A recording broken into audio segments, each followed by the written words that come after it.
بسم اللہ الرحمن الرحیم۔ السلام علیکم۔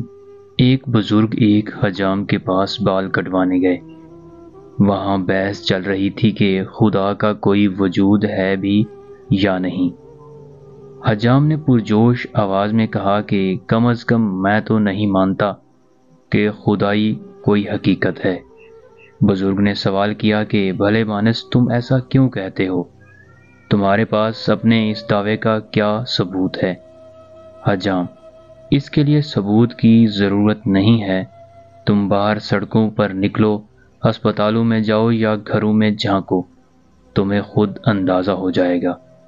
مجھے بتاؤ کہ اگر خدا کا وجود ہوتا تو کیا ہسپتال بیماروں سے بھرے ہوتے؟ کیا گھروں میں یتیم بچے بھوکے سوتے؟ کیا مظلوموں پر یوں ظلم ہو رہا ہوتا؟ میرے خیال میں ایسا کوئی خدا نہیں ہو سکتا جو ان سب کی اجازت دے۔ بزرگ نے ایک لمحے کے لیے سوچا اور پھر لا حاصل بحث میں الجھنے کے ڈر سے خاموش ہو گئے۔ حجام نے اپنا کام مکمل کیا اور بزرگ دکان سے باہر چلے گئے۔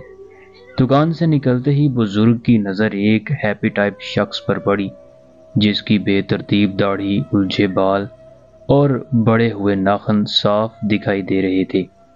مجموعی طور پر وہ شخص بہت گندا دکھائی دے رہا تھا۔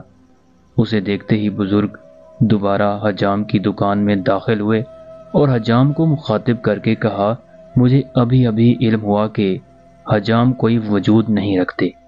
اس دنیا میں کوئی حجام نہیں۔ یہ تم کیسے کہہ سکتے ہو؟ حجام نے حیرانی سے کہا۔ میں یہاں موجود ہوں، ایک حجام ہوں۔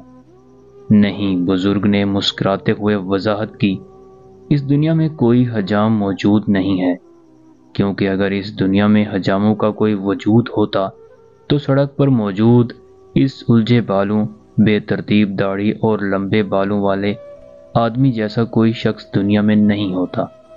حجام نے الجھی ہوئی نظروں سے بزرگ کو دیکھا اور کہا، حجام تو بہت سے ہیں اور ہر علاقے میں ہیں، مگر ہم کیا کر سکتے ہیں اگر یہ لوگ ہمارے پاس ہی نہ آئیں؟